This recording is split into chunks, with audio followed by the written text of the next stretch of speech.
প্রতিটা মানুষের জীবনেই এমন একজন থাকে যার সাথে একটু কথা বললেই মন প্রাণ সব খুশিতে ভরে ওঠে, যার সাথে একবেলা কথা না হলে মনটা ধীরে ধীরে মনমরা হয়ে যায়, খেতে বসে খেতেও ভালো লাগে না।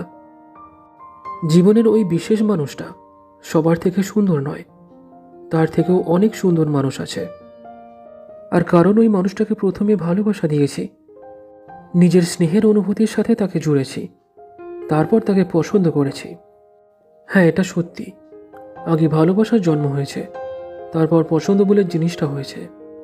তাই ওই মানুষটা আমার কাছে না এক সত্যিকারের বিশেষ মানুষ, যার গুরুত্ব আমার কাছে অনেকটা, যার মূল্য আমার কাছে অনেকটা।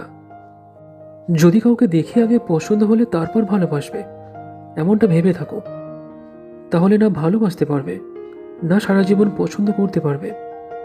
কোনো মানুষ কখনো সারা জীবন পছন্দ মতো হয়ে থাকে না, কারণ পছন্দের জিনিসটা অপছন্দ হতে বেশি সময় লাগে না। তবে ভালোবাসার জিনিসটা কখনোই ঘৃণাতে পরিণত হয় না। দুটো মানুষ একসঙ্গে থাকুক বা না থাকুক, ভালোবাসা একবার হয়ে গেলে সত্যি বলতে তাকে আর থামানো যায় না। প্রতিটা মানুষের জীবনে এমন একজন থাকে যাকে শুধু এক পলক দেখার জন্যই চোখ দুটো না ছটফট করে। নিজের ওই বিশেষ মানুষটাকে দেখে যতটা শান্তি পাওয়া যায়, আশেপাশে তার থেকে অনেক সুন্দর মানুষকে দেখেও সেটা পাওয়া যায় না। তাকে দেখে যেন স্বাদ মেটে না, যতই দেখি যেন আরও দেখা বাকি।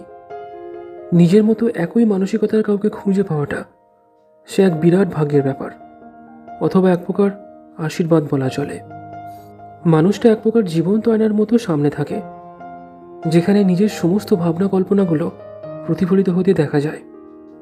কোনো রকমের ভুল বোঝাবুঝি ছাড়াই তার সাথে যেন যে কোনো বিষয়ে নির্দ্বিধায় আলোচনা করতে পারি। তোমার চোখ দেখে অথবা মুখের ভঙ্গি দেখেই যেন সে বুঝে ফেলে মনের না বলা কথাগুলো। ঠিক যেমন কোনো কিছু নিজের কাছে লুকানো যায় না, তার কাছেও সেটা করা যায় না। তাই যদি জীবনে এমন কোনো মানুষকে খুঁজে পাও অথবা জীবনে থাকে, তাহলে তোমার থেকে ভাগ্যবান বা ভাগ্যবতী আর নেই পৃথিবীতে। এটা এক প্রকার আশীর্বাদ, যেটা সবার কাছে থাকে না।